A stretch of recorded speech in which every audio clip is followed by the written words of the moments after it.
Tom Matson and Alan Bonk here, co-founders of Quantum Business Golf International. If your job is to grow your business, our job is to show you how to have more prosperity, more energy, and more joy. We want to congratulate you for taking action on learning how to improve yourself and your business. Just by watching this video, you've demonstrated that you're serious about growing, improving, and having a lot more fun on the journey. And that's why this webinar is our gift to you. So before we begin, let us tell you a little bit about who we are and how we've earned the right to show you how to have more prosperity, energy, and joy. Tom is a lifelong serial entrepreneur and business coach, having helped more than 200 business owners massively expand their business, launch new ventures, and create powerful strategic alliances. And along the way, he's made and lost millions, and now lives his dream on a small island near Vancouver with his wife and son. Glad you can all make it, everyone. What I wanted to cover this morning is a concept called masterminding. We had a great call the other day with an executive candidate for Frank Bollinger's area. Frank, thanks for setting that up. And really reinforced the need to make sure that each of you are up to speed on what masterminding is and how it works and how it can benefit us. And so what I want to do right now is just do a quick session on masterminding for each and every one of you. We're going to put this on our website, so if you're listening to it on the World Wide Web, thanks for joining in. If you're listening on YouTube, thanks for joining in. You can get more information about us at back9boardofadvisors.com or follow the links below. I'm sure we'll put a link in somewhere. So masterminding, essentially masterminding is the power of creative brainstorming.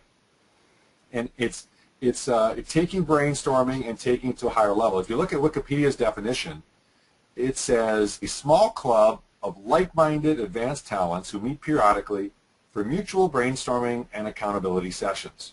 So let's break this down a little bit. Small club. In our case, our chapters are a maximum of 36 people. We're doing that because the back nine will fill up with 36 people. We also know that there will be some weeks where people can't make it, even though we meet twice a month.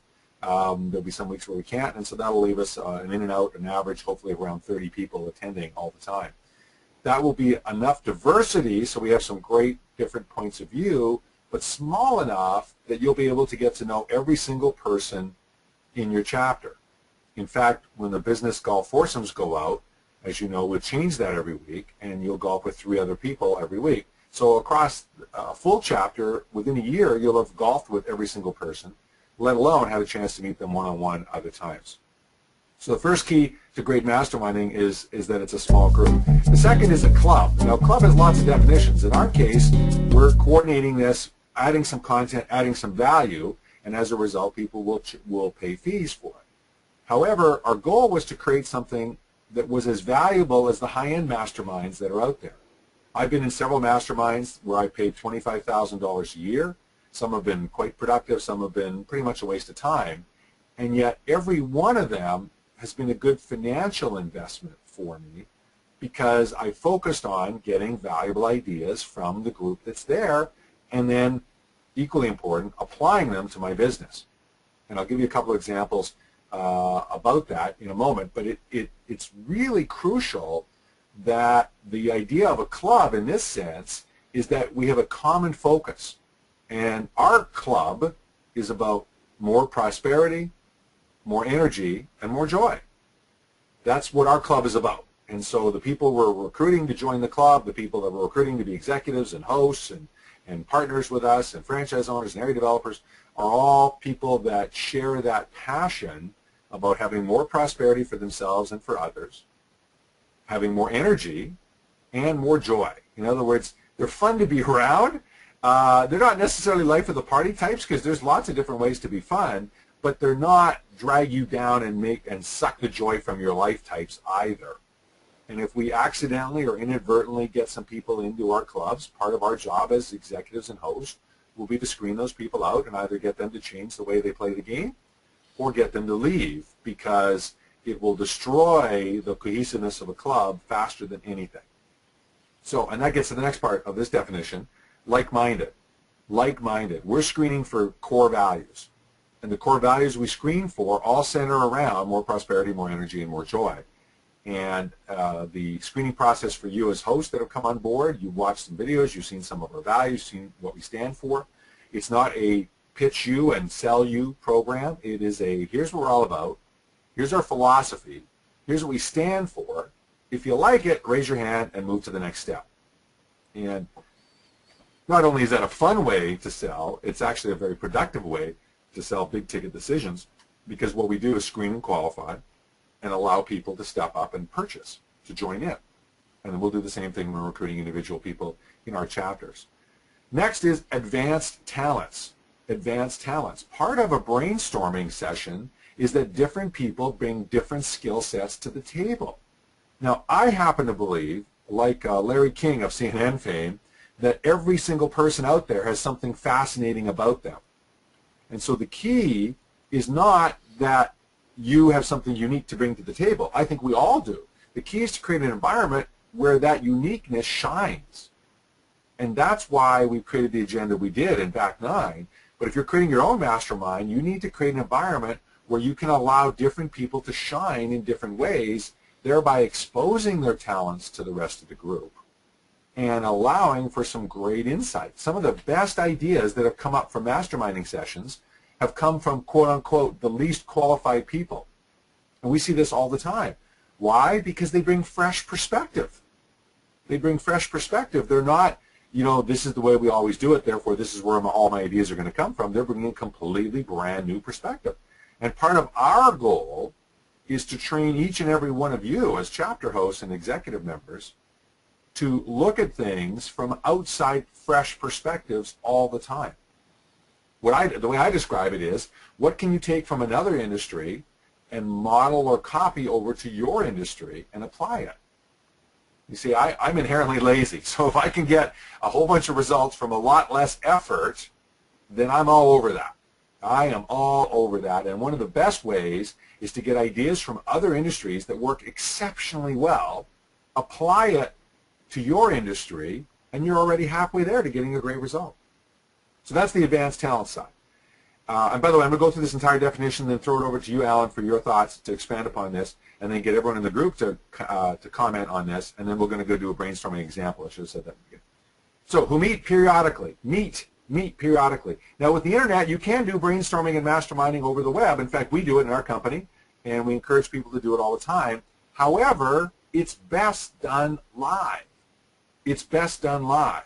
And that's why our chapters are set up to meet live, because there's an energy that will happen live that will be so more powerful than remote. And we have the ability for people to join in on their chapters when they're on the road remotely. That's something we're still exploring. It'll be a site-by-site decision up to the hosts and the executives. However, the most powerful stuff will come live, because you'll be able to read the nuances, you'll be able to feel the energy. I happen to believe that, you know, we're all energy and we're all connected. And if you can tap into that force that connects us, you're going to get better ideas. You're going to have more fun. Of course, you're going to have more energy, but you're also going to get better ideas.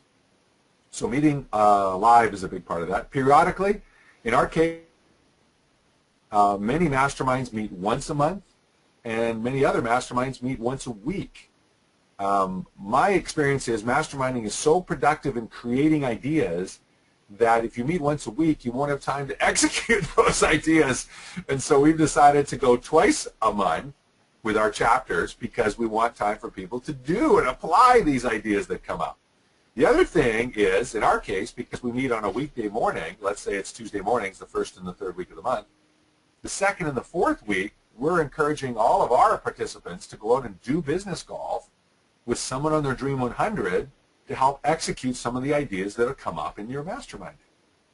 And so our goal is that you'll take every Tuesday morning, for example, and apply this, but you'll only meet with the group twice a month. And then brainstorming, which is what we're talking about, and accountability sessions. Accountability is about helping each other make sure we do what we say. I had the pleasure many years ago of hearing a gentleman speak who was a PR agent for what he called the 1 in a billion crowd. And these were people that were international, massive superstars, international entrepreneurs that were literally 1 in a billion. And the talk was on what distinguishes the 1 in a billion from the 1 in a million. And one of the 5 things he talked about is that the 1 in a billion hold themselves accountable to the exact same standard they hold other people accountable. So if they make a commitment to go to the gym with themselves, just on their own, they treat that as if they were meeting the CEO of another company. And they would never break a meeting of that level. So why would they break a meeting of their own? So they don't set meetings lightly for themselves, and they never break them unless there's absolutely no way they can do it. Well, that's the 1 in a billion crowd.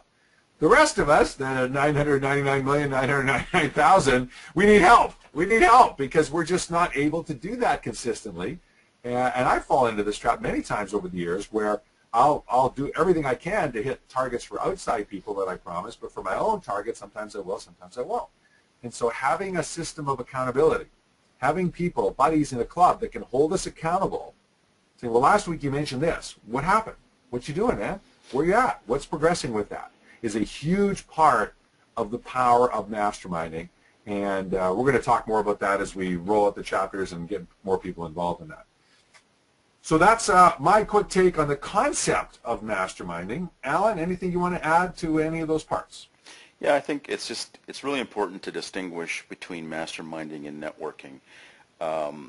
We've all heard the terms used interchangeably, and it's really important to get clarity between the two because networking is simply socializing. That's how I define it, and it's a bunch of people meeting, standing around at a social event or even a business-driven event, but designed as networking. Hand out cards, get cards from other people. You can get to know, and there are groups out there that focus on networking. BNI is one of them.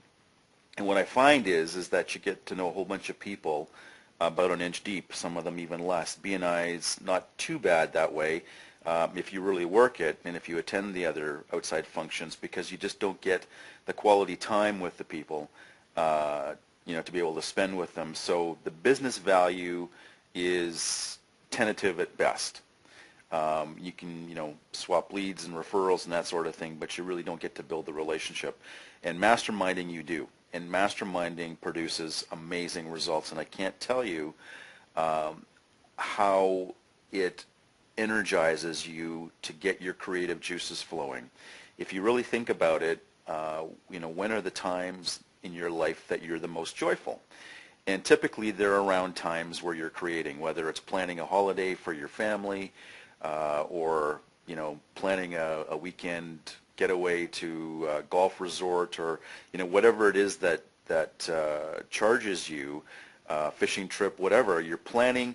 You're excited about it because you're in creating mode, and that's what masterminding is. Masterminding is putting you in creating mode for your business, which means that you're going to have that joy, but more importantly, you're going to achieve great results as a result of focusing on it, on that creativity with your team, and amazing things will come out of it, as we've seen time and time and time again with our business. So that's just my take on it. Yeah, love it. And now what I'd like to do for the rest is, before we move into some examples, and a live example, is to get anyone on the call that has any experience with masterminding or any experience with not masterminding that costs them a lot of money that they want to share with the group. Just raise your hand and we'll simply unmute you, and you can share with the group your experiences with masterminding, your examples with that, and what you've seen over that period of time. Doug Kendall, first up. Doug, you're on. When we started our leaderboard tournament systems, we have monthly calls, and very early on in the process, as people kept coming on board, it was fascinating, as we're from all over the country and even Europe and Mexico and Canada. Just sharing different ideas and then expanding upon them, how we can apply it, and that was a tremendous acceleration of our capacity to provide more comprehensive services versus what we had bought into when we got the franchise started. So it was always a dynamic conversation when we had that. It was always a bummer when we only had a handful of people during certain times of season on the call because the brainstorming just wasn't as effective. So that's a firsthand. And Doug, can you think of an example for us of something specific? Because I know you're a guy that applies things. Can you think of an example of an idea that came up from one of those calls that made a difference in your business, looking back? Well, so many of them did. I guess the one that's probably really took it to another level was just scoring a golf tournament. It's taken for granted, so many are in these charity tournaments, because it's all secondary to everything else you're trying to do. And we actually worked and developed through a series and over a course of a year on ways that we can display the scores, not just showing the final results, but kind of showing the tournament. We call it suspense scoring. When we started introducing that to some other tournaments, then our clients really got excited about it, and the sponsors got excited about it, and that really did bring us into several more events that we might not have otherwise got into. Love it. Love it. Thank you for sharing that. Anyone else that's had experience with brainstorming at one point or another and has had an experience they'd like to share with us? Just raise your hand on that side.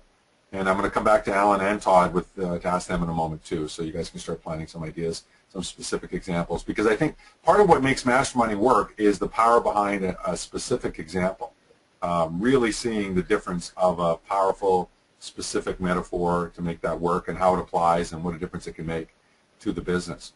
Anyone else on this call right now? We've got a few more people who are joining us later on the call. We're talking about masterminding and brainstorming.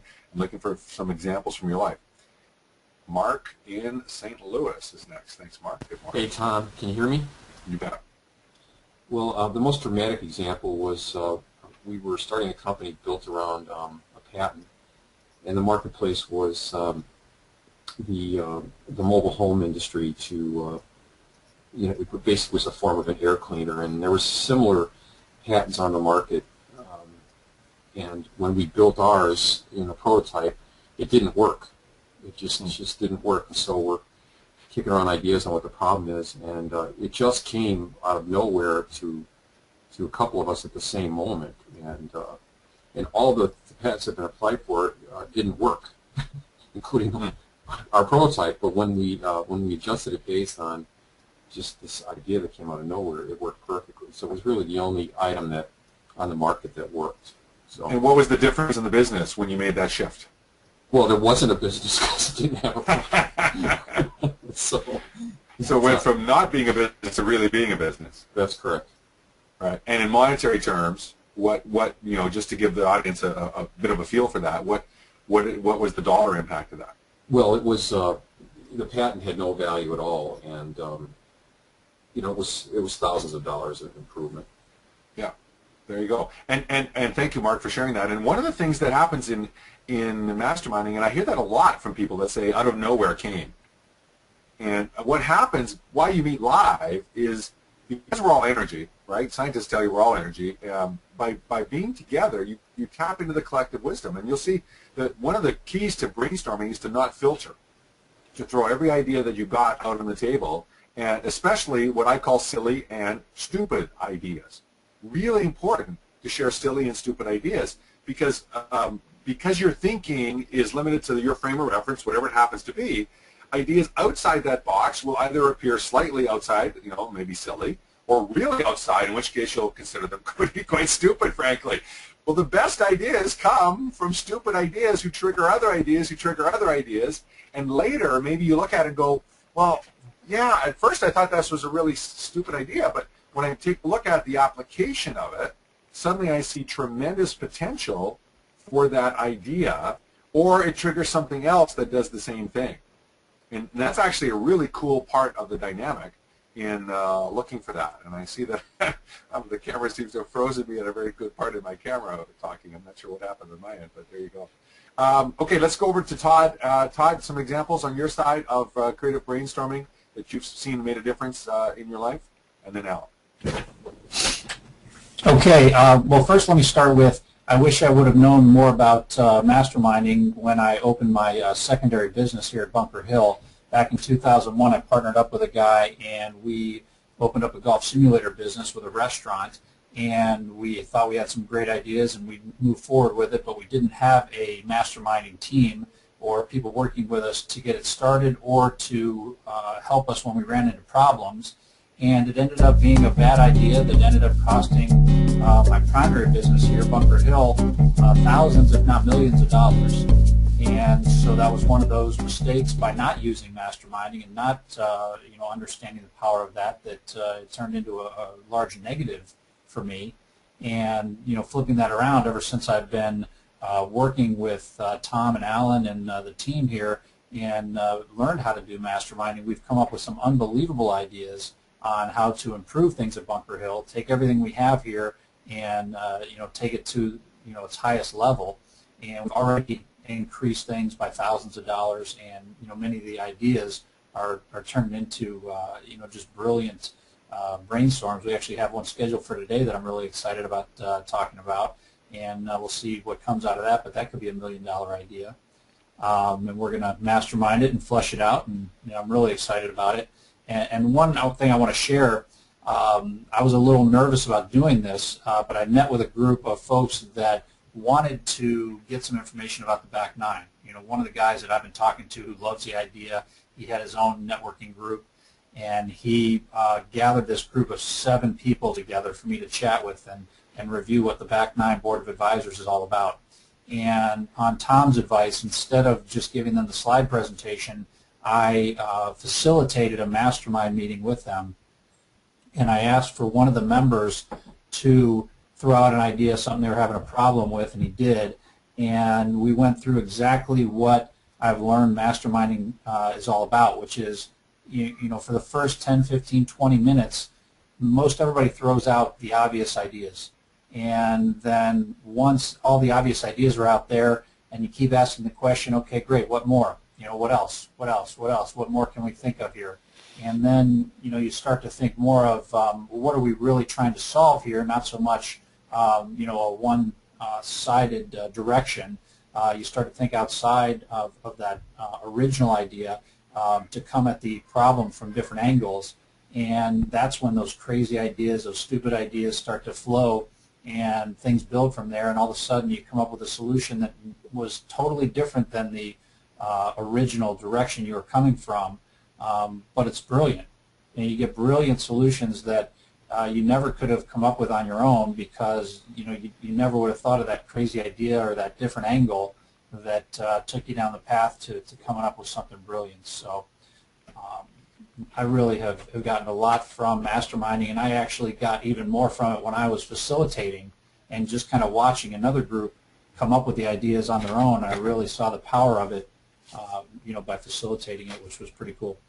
Awesome. Good shares. Thanks, Todd. And really insightful around the power of using it and not using it. Thanks for being honest and open about that. Alan.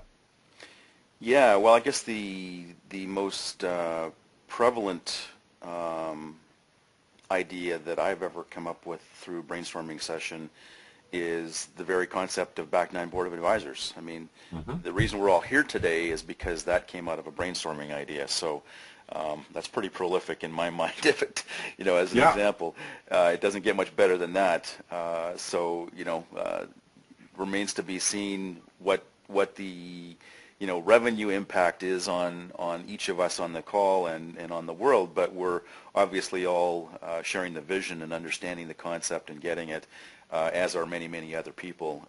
So we're extremely optimistic about where we're going with this. But there's a perfect example of what could we do within Quantum Business Golf International that would provide a continuity program for a lot of people and change the world one business at a time. And we're all on this call because of the result of that brainstorming session. Yep, love it. And in fact, it was, if I recall, it was how do we get people to apply the ideas from our live seminars better, was the brainstorming. So it had nothing to do with what came out of it directly, other than we were looking for ways to get people to apply the ideas we covered in our 3.5-day high-end seminars more effectively, and more effectively and more effectively, and this is one of the things that came out of it. So, yeah, a great example of it. All right, anyone else want to throw a quick example of brainstorming, masterminding? Raise your hand now. Otherwise, we're going to move on to the next part of this. Let's see here. Nothing there right now. So, okay. So what I'm going to do is I'll pull the PowerPoint back up, and we will get on with the next piece. Let me go to full screen mode for those of you following along, although I think there's a pretty simple slide. Okay, so let's talk about how this works. We're going to do a live example right now. I want someone to think of a business issue they want solved, a challenge, or an opportunity. It could relate to Back 9. It could relate to anything whatsoever, as long as it's legal, moral, and ethical. And it's real. And it's real. So raise your hand if you, as soon as you think of something, and we'll get several hands. We'll talk to each person. Otherwise, we'll take one, and we'll go through that. Alan will take notes on Mind Manager software. We happen to use a software by MindJet called Mind Manager. It's a paid software. It's got some really cool advantages over the free mind mapping software. But there's lots of free software out there. You can also just jot things down on a piece of paper. If you do take notes on a piece of paper, my advice is to take the paper, turn it sideways, draw a circle in the middle, and start mind mapping from that. It helps your brain think out of the box. Quick crash course on brainstorming. All ideas count. All ideas count, especially in the first phase where you're just capturing ideas, capturing ideas, capturing ideas. If you think of it, please say it, because it helps others. In the case of doing an electronic brainstorm here, because we're doing it remotely, raise your hand rather than type it unless you have absolutely no audio. But if that's the case, then submit it under the question comments area, and we'll read it out loud to help other people. And maybe, Alan, you can keep an eye on that as well, and share some of the thoughts if they come that way. But for most of you, hopefully you just raise your hand. Any idea on the topic helps. And again, no evaluating, because what happens is you feed upon each other, and feed upon each other, and feed upon each other. So right now we've got about 14 people in this call, so we're looking for somebody that wants to solve a business issue and get free advice from 14 other people. Well, 13 other people in this case. You're welcome to participate in your own topic, of course, as we brainstorm. So who wants to lead their business forward this morning? I know there's one of you out there somewhere. Let me go to one of Todd's ideas. We can easily do that, right, Todd? I'm always open for that. Yeah. There's the first hand. Anyone else? Raise your hand up. All right. Mr. Kendall, it's going to be you. Way to go. Silent round of applause for Doug Kendall. All right. So what's the topic you would like to tackle this morning, sir? Well, I have one of our services is portable golf experience, where we actually have 9 or 10 different holes that putting greens, just like you imagine your miniature putt-putt, mini golf. Okay. But these are portable, so I could set them up anywhere, parking lots.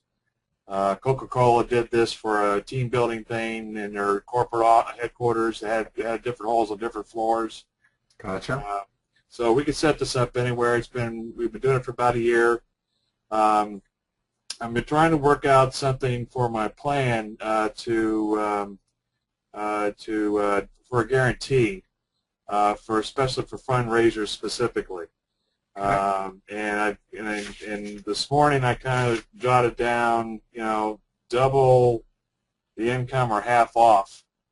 And I thought that was just kind of a play on words or something like that. Just how to present this or package it. So. Gotcha. Okay, so just to help everyone out a little bit, a little background on this. What do you typically charge to install this? Well, if we're setting it up, for a fundraiser, we're providing all the manpower, setting it up for a day. It's about $1,800. $1,800. Okay. And a typical fundraiser would use it, and what would their expected revenue be out of it? And how do they make money from it? Yeah, they get it's like a putt-a-thon or walk-a-thon. They get pledges, and they got to get a minimum amount of pledge, and then they get to play. And do you pay per stroke? In which case, Alan's going to make a ton of money if he ever goes on one of these. Well, typically, somebody an average one will raise they have to raise, for example, $25 a minimum, and then they come and get to play in it. They play it, and there might be prizes and so forth like that. So Okay. so it's really easy. It's really easy to raise 10 grand, easy enough. Gotcha. Okay. And that's it. Typically sits there for a day. For a day, 4 to 8 hours would be the time frame. Okay. So and what you're looking for specifically within that is a guarantee to a nonprofit organization, a charity, a fundraiser of some type, around use this and I'll guarantee you X type of return, right? that's right. Okay. So the $1,800 kind of steps them all back. They think this is cheap stuff, and when they see it, they realize it's a high premium product. Gotcha. So what we're looking for, everyone, are ideas around guarantees so that Doug can have a lot more people use this product and experience it and raise a bunch of money, right? Okay. So I want you to start throwing any ideas that you have out from your experiences and ideas and backgrounds, things that you might want to consider. Jay, you're first up. Have you got your mic working, or do you need to type it? Jay? Okay, so you need to type it in. I think your audio is not working, so just type in your idea. Who's next? Throw them out there. We'll get some creative people in this call, and I'm going to be asking every one of you to contribute for the brainstorming. So start thinking of ideas, and as soon as you have anything at all that you think might be a good idea, throw it out. Same with Alan and Todd, by the way. We're full on brainstorming here to help Doug out with his ideas. I'll sit back a bit just to prompt others. So brainstorming on Mike Mucci, you're next. Good morning. Doug, you might have thought about this, but any way that you could connect any kind of media coverage for the event that day, I think that would add a lot of credibility to it. Yeah, and make it a media fundraiser. Throw that in.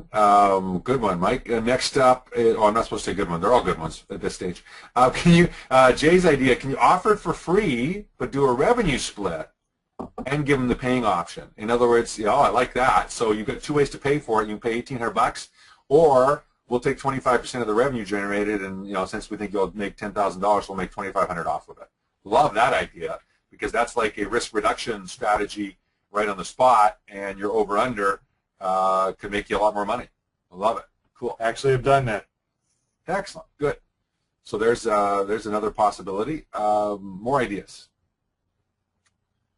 Rick, Tina, Mark, Jimmy, Frank, Doug, Brady, and Mark, you're up next. Then Jim. Mark. A lot of communities in major cities have like Taste of the City or an event where it would fit perfectly in one of the venues that they have. So you could suggest certain things to a nonprofit that would give you a chance to use it as a fundraiser where there's people coming anyway. Right. So in other words, take a crowd of socially minded philanthropy type people, expose them to the concept, and at the same time expose the possibility of using this as a tool. Love it. Love it, love it, love it. Great way to leverage potential markets for the use of that. Jim? I would think stress the whole family getting involved. A lot of times the husband gets a invitation to play, and he's a golfer, and he's off doing that. But on the other hand, if the family gets involved, even the little ones get involved in this, their friends can support them, and it can become a family fun building family fun building, like it. And I would pick up on that idea, and I would say, imagine a scramble where mom, dad, and the young ones each had to take so many putts per round or something like that, just like you do in a big course, right? Handicapping it out. Jay threw another idea out: get someone to sponsor it, a joint venture of sorts. Throwing a joint venture. Mark, back to you. Mark, back to you, or did that stay same hand up from last time? That was the same hand. Okay, great. Tina, over to you. Good morning. You're muted, Tina. I was going to say sponsor also, that there's probably some corporation that's affiliated with the charity that might like to sponsor or co-sponsor. Yeah, absolutely. And in fact, we're doing my local Rotary has been approached to fundraise $4,500 to do a feasibility study for a really cool project. And what we're looking at doing is getting 45 people to kick in $100 each. Yeah. And it's a form of sponsorship, but it's basically a bigger donation Exactly. that covers all the hard costs in advance. And clearly in this case it would be 45 people that think the mission of the feasibility study makes sense. So in this case, you know, if they've got an organization with a couple thousand people and you get 18 people to kick in $100, it's a free event now. It doesn't cost them a dime. Exactly. Right? And you can leverage that. Cool. Love it. Love it, love it, love it. Next idea. Mark. Well, I'm sorry, I didn't put my hand up. Okay, I'm going to take your hand down then on you. All right. Alan, Todd, anything you want to add as we're going along?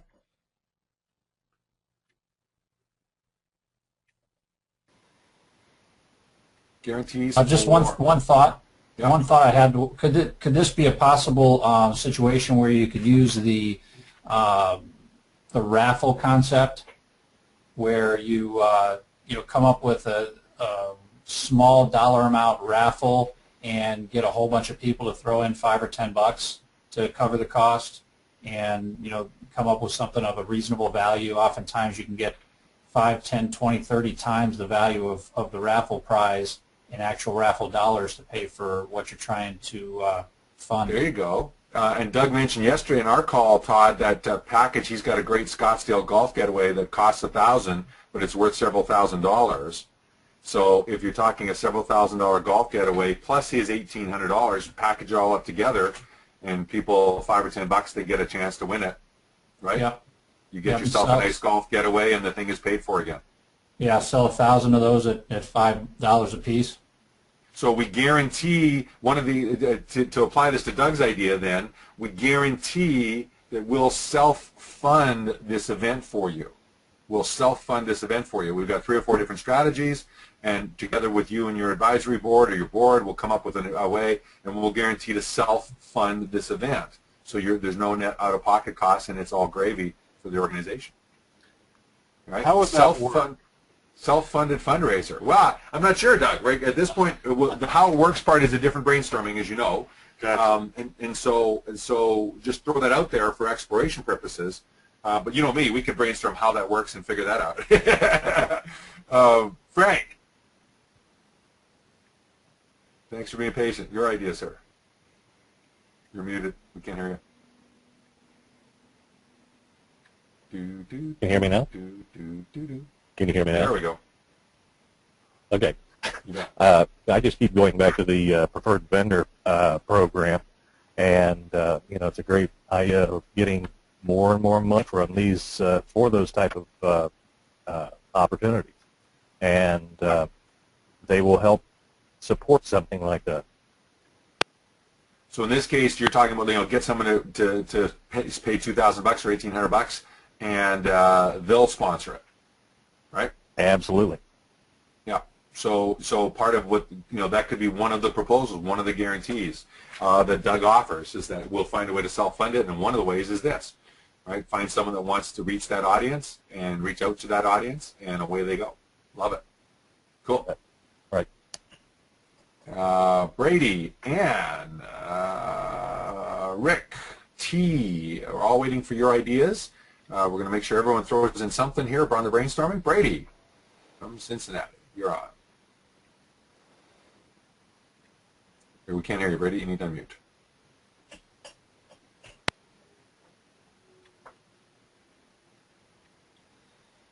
Waiting for you to unmute, Brady. While you're working on that, T has submitted one.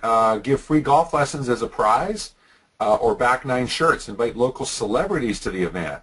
Make it a celebrity pro-am. I would make it a celebrity pro-am from that idea.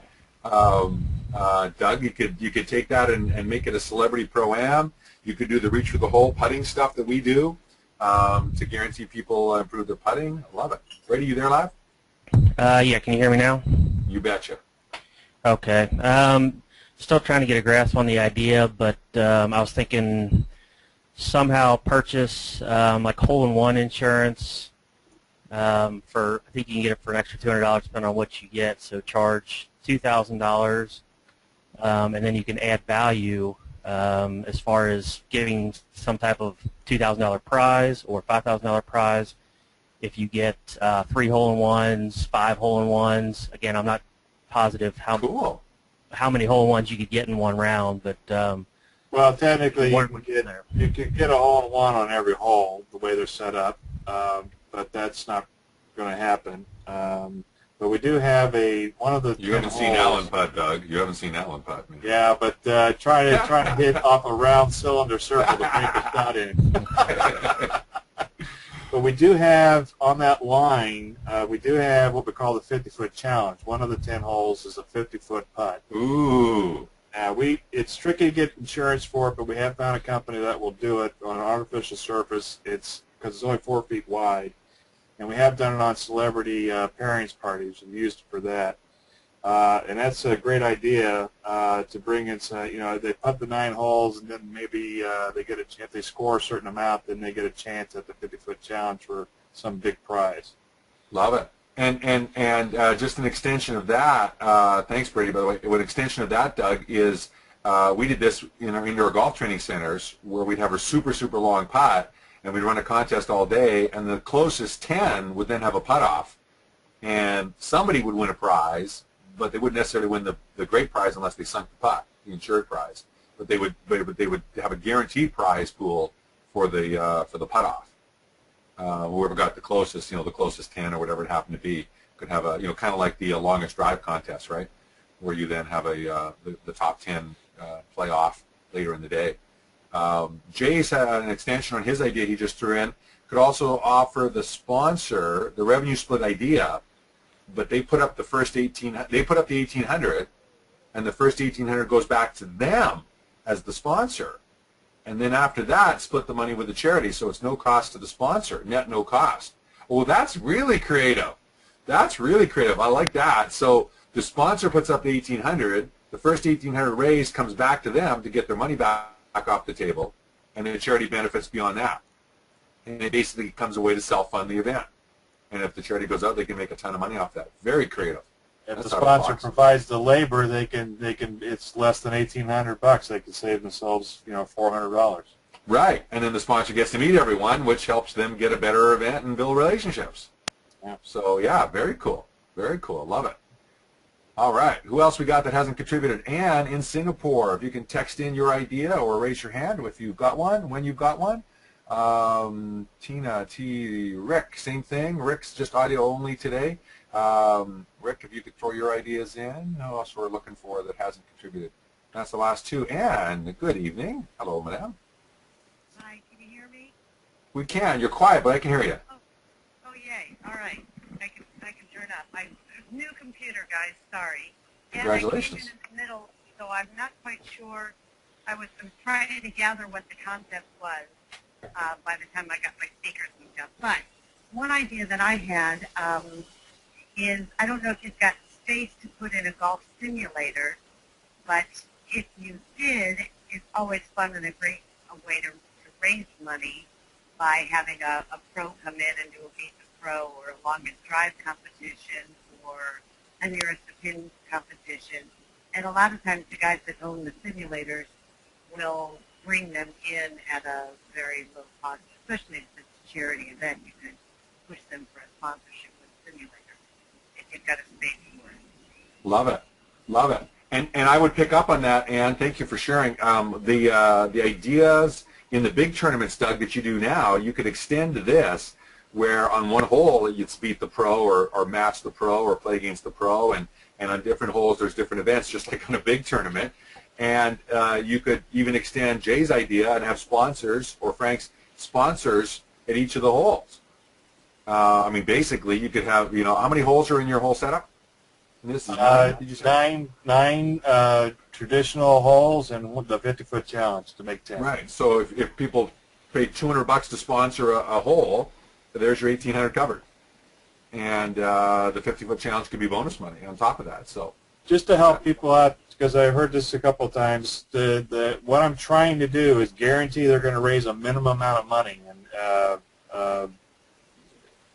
if they just follow some simple ideas, nothing too complicated.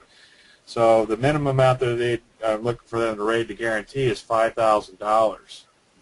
So that's the number that I'm shooting for her to guarantee. If they don't reach that, then either A couple of quick questions on that, Doug. How many? What are the odds are someone reaching the 5,000 if they follow your bouncing ball? If they don't double that, they're crazy. They're not Okay. doing the work.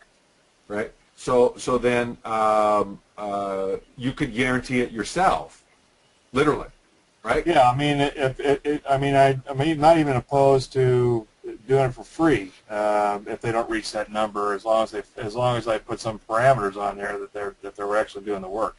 Exactly. So you could have different models, but one of them could be the guaranteed fundraiser program, where you set it up, and instead of the $1,800, they pay a premium because you're taking all the risk on yourself. So that could be one of the ways. You could offer 3 different types of ways to self-fund this. That could be one of them, where instead of $1,800, it's 20% more, and you cover it all, and you guarantee them that $5,000 is going to come in, so they're going to be net a few grand ahead, and away they go. Right? A net guaranteed fundraiser, they'd have to qualify. Right? They'd have to qualify. There'd have to be some reasonable rules and restrictions around that, but that's part of playing the game. That's no problem. That definitely could be one. The most fun fundraiser, I would focus, because what happens with mini golf is a lot of people love it, even if they're not golfers, right? I mean, it's a very low level of intimidation, and you could really play up on the fun format and the low risk format and the easy to execute format, and in the case of nonprofits, the limited number of hours needed to pull it off versus some of these big golf tournaments, right? Right. Anne, let's get her hand back up. Yes. Another thought that just came to me is, what about doing a cocktail function at on the venue, on the golf course, or on the putt course, so that people, it's a dress-up function, get a couple of alcohol sponsors in, and make it into a party where everyone can eat during the party. And that could even be a separate event to the main daytime event, sort of obviously an adults-only sort of option. One of the most creative functions I've seen using this had 3 different things going on through the day. They had a kid thing in the morning where the kids had to raise a minimum $25 and they got to play. And then they had a celebrity event in the afternoon where they had a celebrity at each hole that interacted with each person as they played through. And then at 5 o'clock they had the high heel tournament. You had to wear 4-inch heels, man or woman, to play in it. Of course, that's when they had the cocktails out. So that was the most creative thing along those lines, Ann. Well, and I don't get to wear my 4-inch heels much, Doug, because there's size 13 4-inch heels are not common. So that would be really cool for me. Thank you for that. It's a nice image to end our brainstorming session with. Okay, so there you go. Bunch of ideas. Thank you very much for that. What we want to do is just give you a taste of this process of masterminding. Jay threw another one in. Sounds like you're very confident. You have proof, so maybe increase the posture and brand only. Offer to nonprofits that are willing to follow your rules. Eliminate competing with others by being the only one in a high-end niche. Now, that's kind of neat, too. Love it. Okay, so in summary, there's what happens. Good masterminding, your plan comes together, just like George Papard would say in the A-Team. You love it when a plan comes together. I'll let you determine who is whom on that. But there you go. It can be a very profitable, very fun way to play the game, and it is a really cool part of building a business. And the more you do it, the more you're going to get good ideas. That's the other key part of this. The more you do it, the more you're going to get good ideas. So thank you for throwing those things out. If you get other ideas, email Doug. Doug K at back9boardofadvisors.com. Doug K at back9boardofadvisors.com. Email some thoughts.